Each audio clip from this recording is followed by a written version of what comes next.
The original Chatterbait was actually created by Ron Davis, and Z-Man purchased the patent in 2006. Then it exploded in popularity after a major Bassmaster win in 2007. Now today, there are hundreds of different versions out there from different brands, but all anglers basically still call these the same thing, Chatterbaits across the board. Now technically, it's a bladed jig, but regardless of what you call it, man, does it absolutely murder fish. Now, if you get the gear wrong with a chatterbait, you will lose fish. Period. Now, most anglers do best with a 7 to 7.2 medium heavy rod. That length helps you make long casts and control the bait, and that medium heavy power gives you that backbone to drive a big single hook home. Now, the action of the rod, that matters too. A fast or moderate fast is ideal because you need a tip soft enough to let the fish load the rod before that hook set.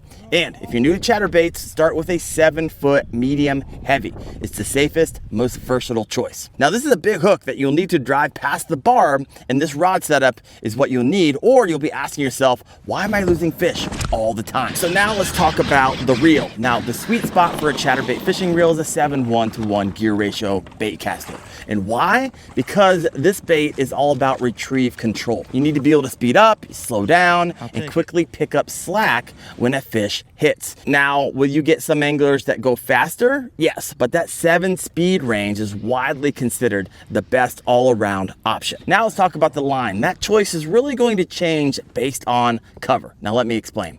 Open water, you're gonna run around a 14 to 16 pound fluorocarbon. It's strong, low vis, and has just enough stretch to keep that fish pinned. When it comes to grass and heavy cover, you might want to step up to a 30-pound braid, right? It'll help you rip that bait free from that vegetation. Now, my personal favorite setup is going to be a braid main line with a fluorocarbon leader tied with an Albright knot. You get that sensitivity and strength of the braid plus the stealth of a fluorocarbon. So really, it's the best of both worlds. Now let's talk about a mistake a lot of beginners make, and that's going to be the hook set. This is where a lot of big fish get lost. And what will happen is that you will feel that rod load, and then your brain says, set the hook, right? And it's usually too early, because here's what's really happening. Bass often track a chatterbait first, and then they nip it or take it and then turn. And that first thump you feel, it's the fish inhaling water and pulling that bait in, not clamping down yet. And if you swing immediately, you rip it out of their mouth. I believe the human response rate is like 0.25 seconds. That's a lot faster than you think. And because bass feed by suction, right, and it takes a split second for them to fully inhale the bait, you are losing it if you swing too fast. So there's a couple things you can do. You can lift the rod tip up slightly, and when you feel the thump, you kind of let it in,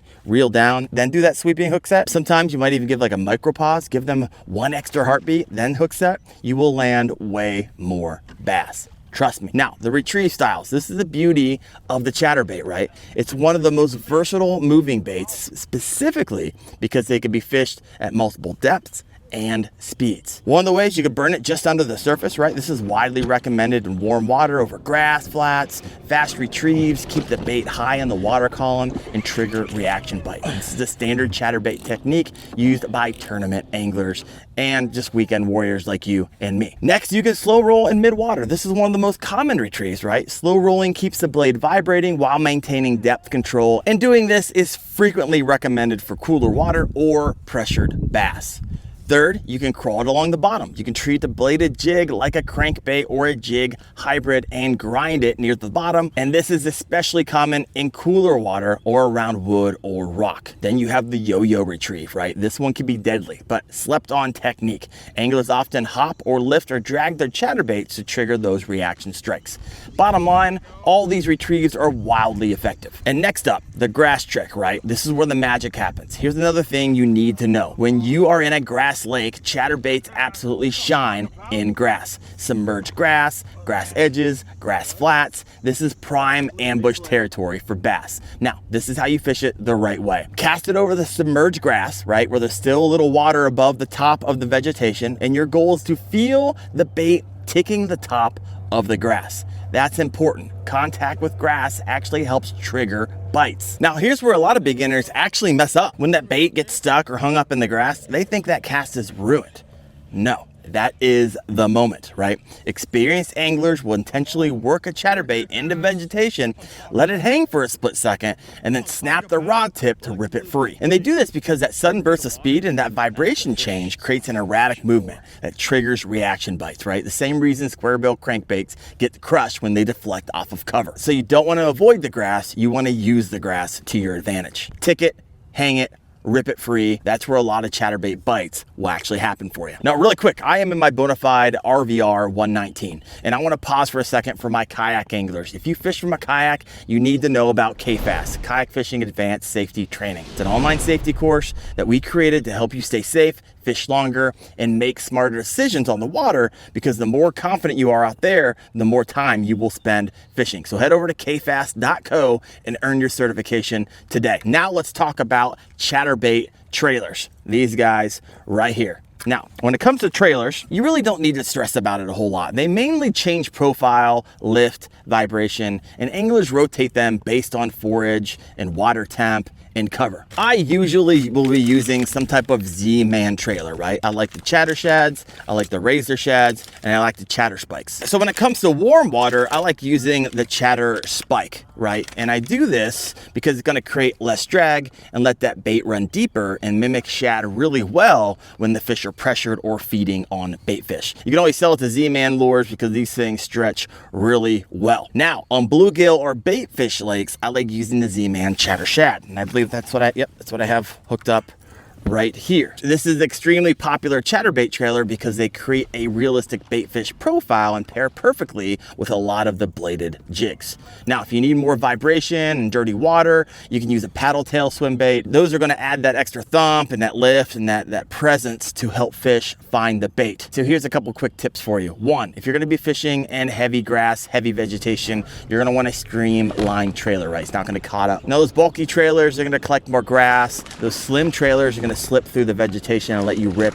that bait free cleanly, right? So simple adjustments, big difference. Now you might be asking yourself, why in the world do these work so insanely well? And if you haven't really had a lot of success with it, this is going to create a very strong vibration and water displacement that bass detect with their lateral line. That's that sensory system designed to feel movement and pressure in the water. And the translation for this, they can feel a chatterbait from a distance, even in muddy or low light. And that's a big reason vibrating lures like chatterbaits are famous for producing bites in stained water, wind, and even at night. So there's a variety of different options out there when it comes to chatterbaits. You got the budget option. You can get like a Z-Man original for like $6. It catches fish, it gets the job done. The premium options are going to be like your Evos, your Evo Elites, which I like running. Your jackhammers are wildly popular. And the reason they're more expensive because they're going to have higher end hooks, they're going to have higher quality skirts, they're going to have a faster blade startup, and they have more refined and durable components. You're not paying to catch fish, you're paying for performance and consistency, right? Now, the best colors for beginners, I would start with the classic rule, right? Match the hatch. And those shad lakes, that white, silver, I actually have one of those hooked up right now. There's a little micro Z-Man. There you go. This is actually for a BFS. I'm throwing on my spinning reel. But for those shad lakes, you're going to want to use that white and silver. For those bluegill heavy ponds, that green pumpkin, chartreuse, dirty or stained water, I like using that. There we go. You guys see that? Little black and blue. And if you're not sure what to throw, I usually just throw white or green pumpkin, right? It's going to imitate bait fish, which is found in just about every single lake you're going to be fishing in. Now the question is, when should you be throwing the chatterbait, right? And so I would say the rule of thumb is water above 50 degrees, great. Time to throw a chatterbait. Fishing grass, great time. Throw a chatterbait. Fishing shallow cover, great time to throw a chatterbait, right? They're not the only lure you're going to ever need, but they're a staple moving bait many anglers keep tied on most of the year. Now, if you're a little overwhelmed with all the lure choices out there, not a problem. I think I have something that you're going to like. It's actually an app that I recommend called the Deep Dive app. What I specifically want to share with you is this bait tool, right? So you can type in your lake, you can type in what you're fishing from, you can type in a lot of different information about the cover and structure of the lake. And then when you get to this page, you go to clear, if it's stained water, if it's dirty water, and it's going to change the color for you based off of that condition, right? So let's say the water's stained right now. It's going to show you want to be fishing a bladed jig and 1 to 8 feet of water. You can do a swim jig, you can go down a square bill crankbait, spinnerbait, little topwater frog, and let's say you click on one of these. It's going to show you where you're going to want to be fishing it, right? It's going to give you examples of what those look like. It's going to share with you some structure that you're going to want to be looking for, and it's even going to share with you how to retrieve it, right? And then if you're like, hey, I'm confused on the rod and reel and line setup, it's also going to show you that as well. So if you haven't checked out the Deep Dive app, there's a whole lot more in here, from weather to feeding windows, you name it. But I've been using this thing for years. So I'll throw the link in the description and pin it as the first comment of this video. And there you have it, folks. Please drop your favorite Chatterbait color and trailer in the comments. I'm always looking for new combos to try. Now, if you want something you can slow down and pick apart cover with, go check out my Texas rig video right there. And if you're not yet throwing the Yamatanuki, you're missing out, folks. That thing is a cheat code. Check that out right there. Thanks for watching, guys. See you out in the water.